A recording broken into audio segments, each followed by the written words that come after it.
Iberville 22, 47A, première prise. Partez. Et maintenant, foncez les portes! À l'assaut!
Bon pour le son, bon pour l'image. Alors messieurs, ce sera tout pour aujourd'hui. Merci. Je suis Albert Millet, Pierre Lemoine d'Iberville sur votre écran, le plus illustre homme de guerre de la Nouvelle-France. Ce film, c'est l'histoire de 39 autres qui racontent une glorieuse épopée, la mienne et celle de mes compagnons d'armes. 1682. En France, c'est l'époque de Louis XIV, de la cour et des petits marquis de dentelle. Le temps du maquillage, des costumes fins et des perruques bouclées. En Nouvelle-France, on ne les porte qu'aux jours fastes, car le climat n'est pas à la guipure et à la fantaisie. Les différences se règlent au fil de l'épée, la diplomatie se fait à manches retroussées, et les ordres de cour voyagent à voile avec le scorbut et la petite vérole. Voilà l'époque que nous avons recréée sur pellicule couleur 16 mm, dans des conditions qui valaient parfois la traversée de l'Atlantique il y a 3 siècles. 100 litres de maquillage, 850 costumes, 608 comédiens et figurants, 2 villes, Montréal et Québec, reconstruites à l'échelle sur l'île d'Orléans, 10 km en aval du Québec d'aujourd'hui. 325 perruques à coiffer chaque matin. Je devrais dire chaque nuit, l'appel des comédiens se faisant entre 2h30 et 5h. L'équipe de production, 30 infatigables mercenaires du cinéma, suit le même régime éreintant. Des quartiers établis dans un hôtel de la capitale où ils occupent un étage complet, les voyages s'effectuent en autobus jusqu'à Lille. 3 camions remorques transportent l'énorme fourbi que requiert le tournage. Une fois sur les lieux, ces véhicules se transforment en loge pour les comédiens, en atelier d'urgence, en magasin d'accessoires. La radio transmet avec régularité les ordres du directeur de production ancré à l'hôtel 15 heures par jour. C'est entre ces 4 murs que se poursuit la lutte incessante contre la montre, que s'amenuisent les problèmes quotidiens. De cette chambre encore qu'on dirige à distance l'impression de 260 000 pieds de pellicule, 75 km d'images épiques. 275 jours de tournage, 2 fois la durée de l'expédition du Chevalier de Troyes entre Montréal et la baie d'Hudson. À la baie, nous délogeons presque à main nue les Anglais installés dans 3 forts armés du fossé jusqu'à l'Escarpe. La surprise est notre force de frappe. Pendant qu'on scrute la mer, nous attaquons par derrière, venant par des sentiers que personne encore n'a foulés. À l'île d'Orléans, nous répétons les mêmes combats, mais ils sont interminables. Il faut déplacer le décor, l'éclairer, élever des tours qu'on démantèlera le lendemain pour les ériger ailleurs, escalader 10 fois la même palissade pour tirer sur un Anglais qui ne meurt jamais parce qu'on charge à blanc le canon de nos mousquets. Les lieux ressemblent à un cantonnement de fantassins qui prépare l'offensive. Mais ce sont de drôles de manœuvres que celles dont le succès tient à la lumière et à l'angle du soleil que nous ne pouvons, ainsi qu'on l'a fait déjà, dit-on, arrêter à notre guise en plein midi. Pour revivre la mauvaise aventure de Lance à la famine, le gros temps arrive à point sur le plateau. La caméra n'évite plus les nuages, elle les cherche, les traque de sa lentille la plus longue. Des machinistes sans scrupules ont donné un coup de pouce à la nature, inondant à la pompe un terrain qui avait déjà absorbé beaucoup d'eau. C'est une exigence de l'histoire et une folie du gouverneur de la Barre qui nous amène sur ce sol détrempé. Ce gouverneur, qui n'entend rien à la guerre de la brousse, veut tout de même mettre à sa main les Iroquois irréductibles. Charles Lemoine, mon père, sauve l'honneur du roi et du gouverneur par une pirouette diplomatique dont tous les historiens lui sauront gré, Dieu merci. Il était moins une. La colonie en attrape une fluxion de poitrine malgré tout, et les pauvres miliciens, qui n'en meurent pas, suent sang et eau dans la boue jusqu'aux chevilles. L'épopée manque parfois de poésie, mais le cinéma n'est jamais à court de moyens.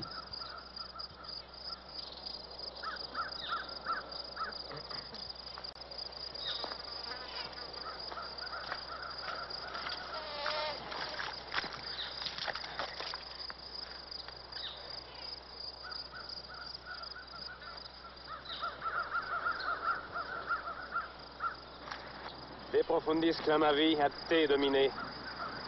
Domine exaudi orationem meam. Benedictio Dei omnipotenti. Anime eorum et anime omnium fidelium defunctorum per misericordiam Dei requiescant in pace. Amen. Amen. Allez.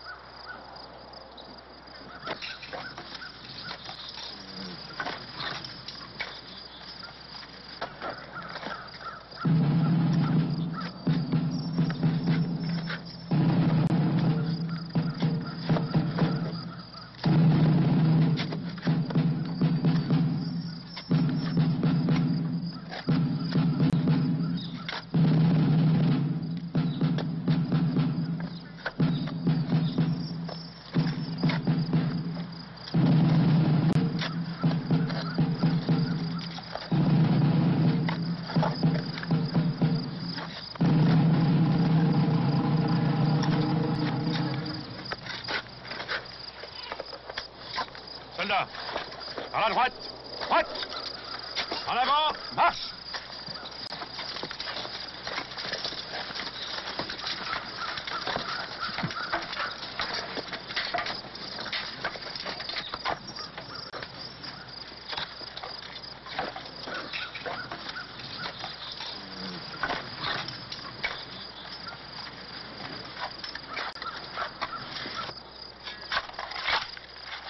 C'est inouï.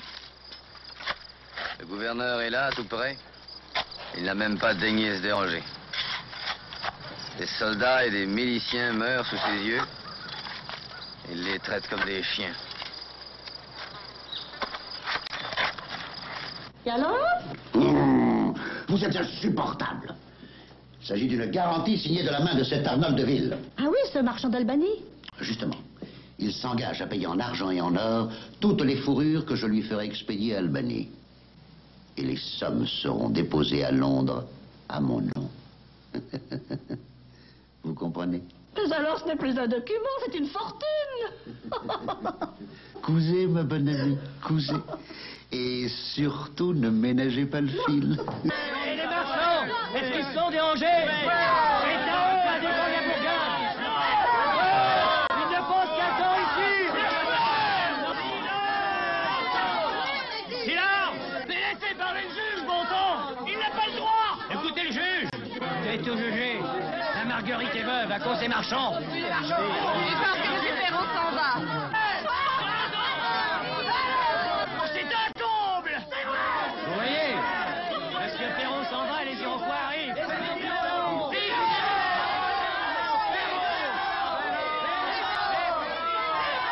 La nouvelle, c'est un des marchands qui va être nommé gouverneur de Montréal. Ah non! Les Iroquois vont se promener dans Montréal comme dans un moulin. Les Iroquois vont tous se tuer comme ils ont tué son mari.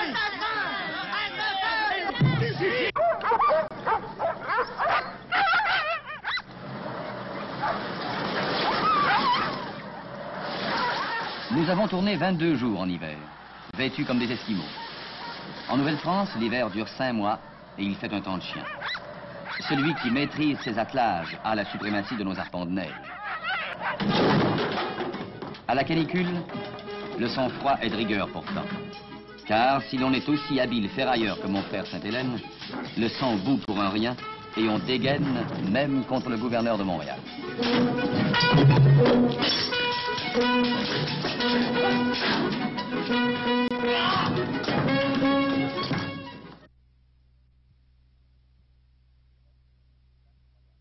Québec, place royale.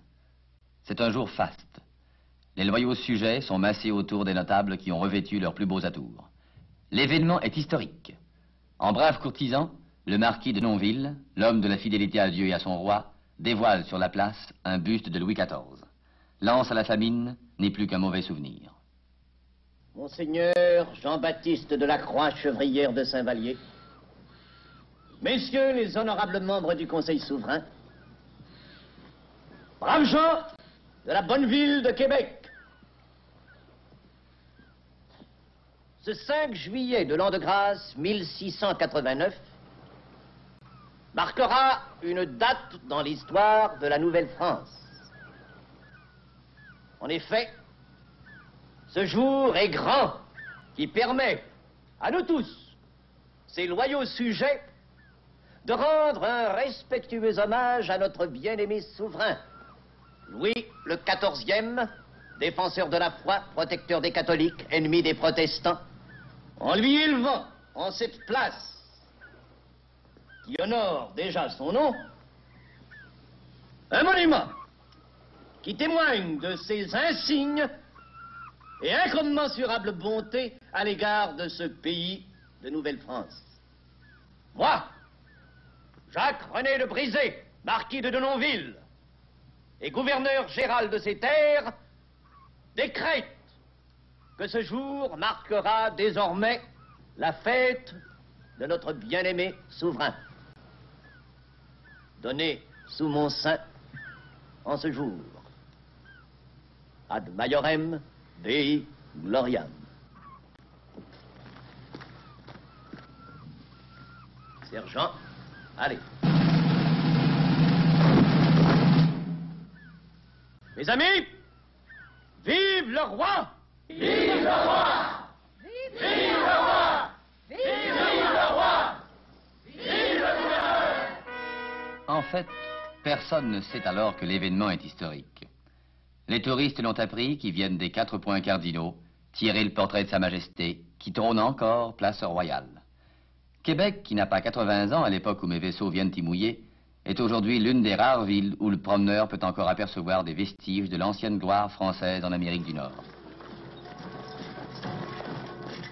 Du sommet du Cap Diamant, les Québécois ont depuis toujours regardé le fleuve Saint-Laurent, véhicule des bonnes et des mauvaises nouvelles.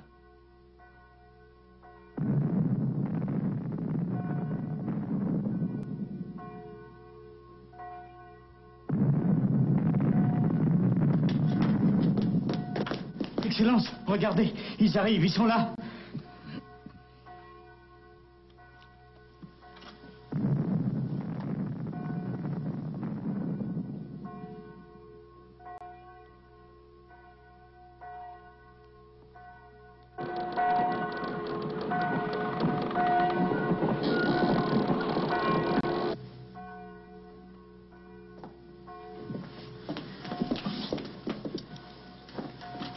Mais c'est la fin du monde.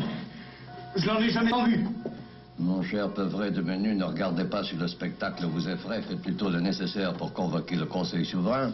Il est notable. Il faut bien recevoir l'émissaire de messieurs les Anglais. Oui, Excellence. Dites-moi, est-ce que les renforts de Montréal sont arrivés? Non, pas encore, Excellence. Pas encore. Mon pauvre ami, vous tremblez comme une feuille. Remettez-vous, voyons. Oui, oui.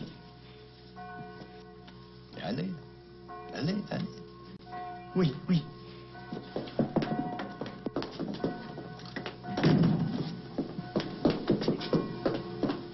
Dites à votre maître que je lui répondrai par la bouche de mes canons. Frontenac aussi a le sens de l'histoire. L'amiral Phipps ne prévaudra pas contre lui et les dizaines de canons sortis de l'arsenal des maquettistes. Chacun fait le coup de feu grâce à un ingénieux mécanisme électronique mis au point pour la grave circonstance du siège de Québec. Une entreprise canadienne qui se spécialise dans la fabrication de dispositifs balistiques fabrique sur commande des détonateurs spéciaux à la taille réduite de ces armes miniatures. 37 vaisseaux reconstitués selon les devis du musée de la Marine bombarderont en vain la capitale, reproduite à la même échelle. En studio, dans des décors lilliputiens, les combats restent gigantesques. Tout est relatif.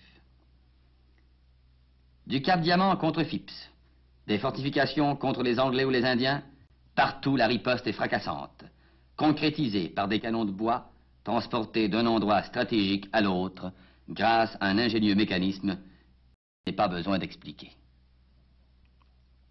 C'est à force de bras aussi que nous transportons notre artillerie lourde dans les campagnes de terre à la baie d'Hudson, au Fort Frontenac, en Nouvelle-Angleterre, à Terre-Neuve ou en Acadie. À force de bras que nous chargeons la gueule de nos canons qui font plus de bruit que de dégâts. Sur le plateau, c'est parfois l'inverse. Quand tonne l'artillerie de cinéma, souvent le décor en attrape un coup, les têtes aussi. De la poudre aux yeux, soit. Mais c'est à s'y méprendre. Même les habitués de la poudre à canon n'y verront que du feu.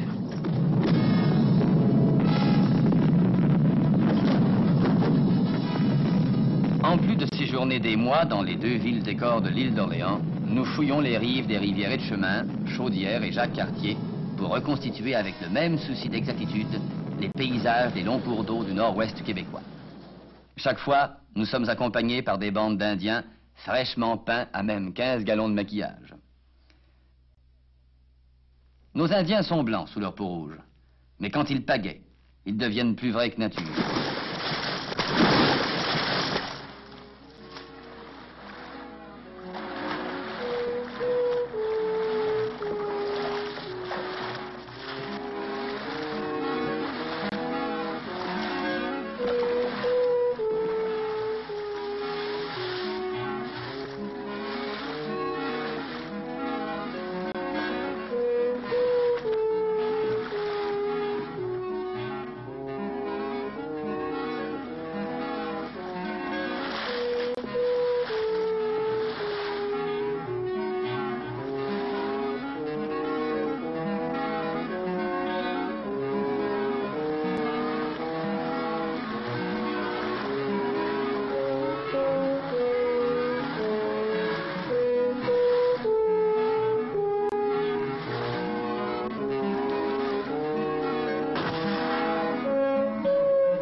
Elles leur appartiennent toujours, monsieur. Je vous enjoins de les porter à l'île Charlton. À l'île Charlton? Ainsi le stipule l'acte de capitulation. Je ne comprends pas. Victoire oblige, monsieur. Victoire oblige, dites-vous. Mais elle oblige tout le monde. Que voulez-vous dire? Cette expédition est une réussite. Sans doute à cause de vos soldats, mais à cause aussi de nos miliciens. C'est la Compagnie du Nord qui la finance. Elle a presque risqué la faillite pour rendre à la France ces territoires que nous devons prendre. Et alors? La Compagnie n'a d'autre moyen de se rembourser que de saisir le butin qui se trouve dans ces forts. Mais monsieur, l'acte de capitulation... J'en ai marre de l'acte de capitulation, chevalier. Mais... Nous n'avons rien signé, nous. Mais c'est une mutinerie. Si vous croyez que toute la jeunesse de Montréal a franchi la moitié d'un continent rien que pour des brunes, vous faites erreur. Je ne tolérerai pas... Moi non plus, monsieur. Et monsieur Riverain non plus, nous ne tolérerons pas que vous-même et le baron de la Hontan signiez quoi que ce soit sans nous consulter. Mais pour qui nous prend-on à la fin? Je regrette, mais j'ai signé un acte de capitulation. Tant pis, cet acte est nul. Je considère toutes les fourrures dans les forts comme propriété de la Compagnie du Nord. Ma parole, c'est une véritable révolte. Vous n'allez pas me dire, monsieur Riverain, que... Je regrette, mais Guy Berville a parfaitement raison. C'est inouï. Vous entendez, Père Sylvie? Il y a du vrai dans ce que dit monsieur. Qu'est-ce que vous dites? Oui, vous avez raison. Je n'y connais rien. Ce n'est point de mon ressort, d'ailleurs. Je sais ce que je dis. Et nous en arrivons justement à ce pourquoi j'ai tenu à vous voir. Madame la comtesse, je suis votre humble serviteur. Voici. Vous savez à quel point le grand cavalier de la salle s'est toujours montré un ami pour monsieur mon mari. Il m'a, moi aussi, toujours honorée de son amitié. Or, depuis la mort de ce cher grand homme... Que dites-vous, madame la comtesse? Monsieur de la Salle? Mais comment... Vous ne saviez pas? Quand? Il y a plusieurs années de ça. Assassiné par un de ses hommes, un nommé Duhaut. Le moine de Montréal? Tout juste. Les fils de Charles le moine. Bon. Messieurs, excusez-moi, j'ai affaire. Un geste d'exaspération, probablement. Le drame s'est déroulé là-bas, en forêt, près de la Louisiane. Ce paysage me rappelle la Nouvelle-France. Le paysage, peut-être. Monsieur de la Salle. Mais le climat est celui de la Louisiane. Appris la nouvelle. Les hommes sont ainsi faits. Il faut leur montrer ce qu'ils veulent voir, et non ce qui existe. À quoi bon les contrarier et risquer de tout perdre? C'est ce qu'on appelle de la diplomatie. La France se trouve désormais privée de son plus bel aventurier. Mais à vous, je dirais ceci. Il y a un fleuve au sud, le Mississippi. Un fleuve dont l'importance dépasse l'entendement de tous les marquis de Versailles. Qu'importe. J'irai jusqu'au bout de ce fleuve, malgré les marchands de Montréal. Mais qu'est-ce que ça signifie? Convocation du gouverneur, figurez-vous. Ces marchands de Montréal font ce qu'ils peuvent. La Salle. Ce brave monsieur le moine. Vous me semblez bouleversé, monsieur. Je vous croyais au courant. Vous le connaissiez si bien. Je l'ai trop peu connu. Alors, sans doute, le comte de Frontenac avait ses défauts. Il savait prendre une décision, lui. Tandis que monsieur de la Barre, de la dentelle et des courbettes. Il s'ennuie de la cour. Il était venu pour déclarer la guerre aux Iroquois. Tout ce qu'il a fait, c'est nommer Perrault gouverneur de l'Acadie. Ce qui prouve que pour arriver aux honneurs... À Sainte-Hélène, c'est vrai. C'est du mousquet.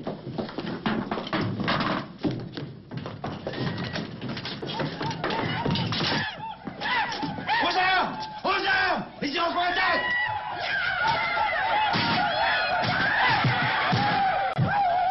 C'est 15 ans d'histoire de la Nouvelle-France que vous pourrez bientôt feuilleter en couleur sur votre écran. 15 années que la Société Radio-Canada a coiffé de mon nom Guy Berville, le plus illustre homme de guerre de la télévision.